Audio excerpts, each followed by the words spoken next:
Hey guys, welcome back to another video in my Python tutorial series, and in this video I'm gonna complete the data structure, predefined data structure in Python. So without wasting any more time, let's get into the coding. So the first data structure that we are going to do today is sets, and these sets are same as the sets that we used to do in maths. So basically, how can we define a set? Let's say S4 set, and we need curly braces.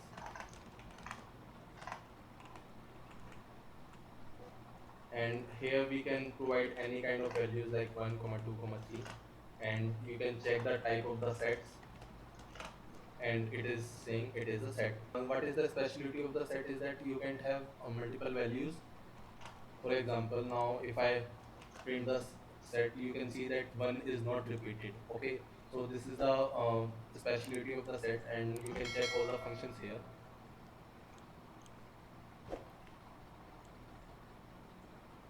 So there are a lot of function. So the first function is add, and you can check the functionality here. Add an element to a set. Okay, um, this has no effect if the element is already present. So let's add an element, and let's add 5, or let's add 4. So as and as you can see, the element has been added. Let's check another functions of sets. What are another functions? So here you can see there are functions like difference, discard, intersection, and sorry, symmetric reference, union, update.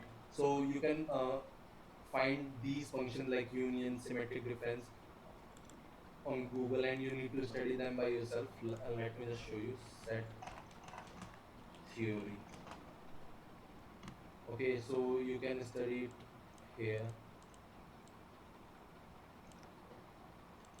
Yes.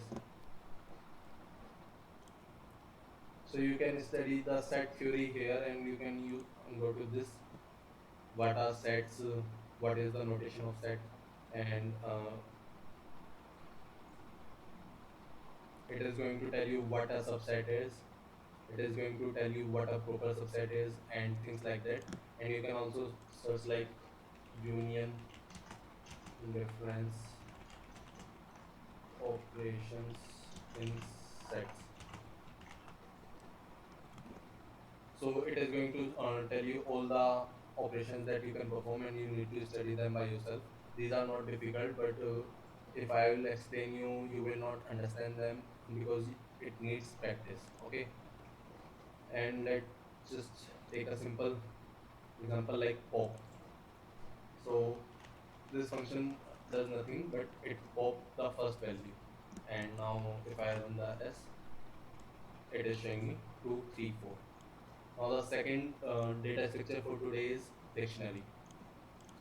So how do we define dictionary, and what is the main idea behind dictionary? Basically, dictionary works as a key value pair. Okay, so you provide a key, and then you get a value to that. Let me just show you. Student equal to, it is also defined by using curly braces, and here you use name, and then you will provide the value for that. Okay. So here this is key,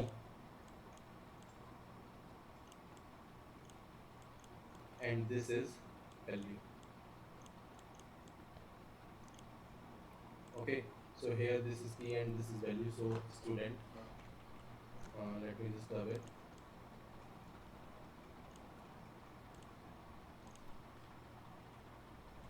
Student, and you can provide here name, you will get Gagan. Okay, so as we did in list, that you can have list inside a list, you can also have list inside student, or you can have dictionary inside, sorry, you can have list inside a uh, dictionary, and you can also have dictionary inside a dictionary. So let me just show you that. Okay, so roll number, roll number 1. So if you want to use like a list. If you want to use,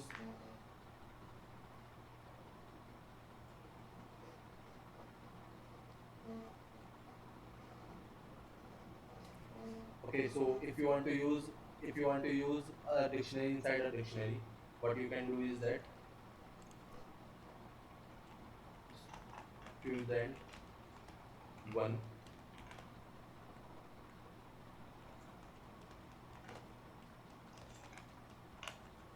comma, and then you can have the same thing like this. Student two, his or her name can be different like Aisha, roll number two. Okay, and you can run it, and it is showing me that it is an invalid syntax. So the reason behind that it is this, and this will come under this, and this will also come under quotes. Okay, so it is also showing me that, okay, sorry, this will not work because it will need colon. Okay, so now if I run it, it will work well. And if I want to print it, you can see student one name. So now if I want to get the specific value, what I need to do is that I need to specify like student one, and then I need to specify the attribute that I want to get. So the student one name is Gagan. So here you can see how dictionaries can be useful, and how you can work with them. Also, let's just check the type of the student. So it is a dictionary. So let's check some function of dictionary student dot, and you can see here there are many options like from keys, get items, keys, pop item, set update. So let's check keys,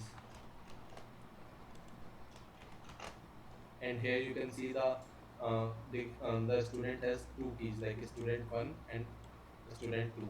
Okay, now you can also check like student one keys. So it is showing name and roll number, and another function would be student dot values, and it is showing name Gagan, roll number one, name Aisha, roll number two. Okay, so it is showing the values, and with keys it showed us, with keys it showed us the keys. Okay, student one and student two. We can use some. Okay, so now we can use what we say, dictionaries with for loops for x comma y in student dot items, and print x comma y. Now it is showing that student is x, and student one is x, student two is x, and these are y's. Basically, student items returns key and value both. Also, so I think this is enough for dictionaries, and you should do more practice and get to values like how to extract to for specific values. So you should do those kind of questions. And I also forgot to tell you something like for we did when we did for loops, we did for x in range 1 comma 10. You can also use it with list 1 comma 2 comma 3 comma 4 comma 5, and you can print x.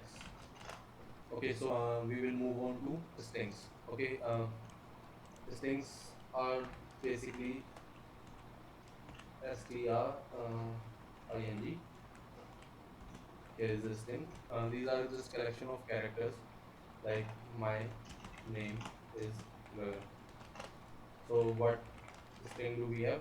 The string we have is my name is Gagan, and there are many things that you can do with this. You can also perform slicing and uh, indexing operation on string.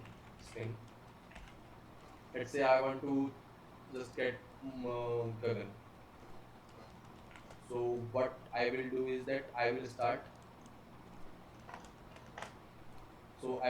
from the last index, and I will just get Gagan. So minus one -2, -3, -4, -5. So I need to get my number from -5 to -1, or I can leave it empty to so that it will go like till last. Okay, so I got my name Gagan, and now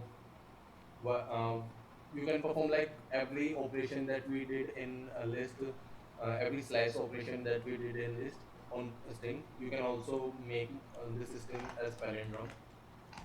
You can check whether a string is palindrome or not.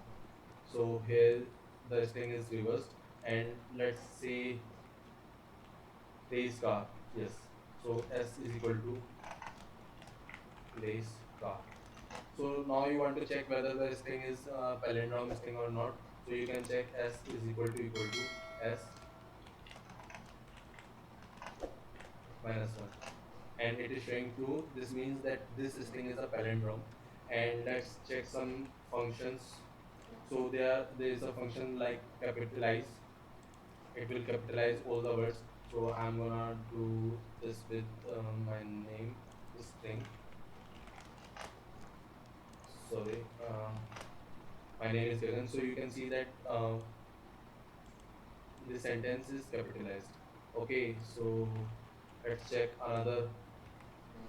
Here you can count a specific number. Like let's see, if I will provide it with, let's say I will give it A.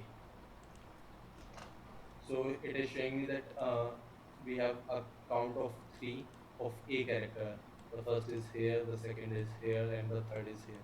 So like this, you have to execute every function by yourself, and I can't execute every function here because this video will be very long, so it will be very difficult, but you need to do that by yourself.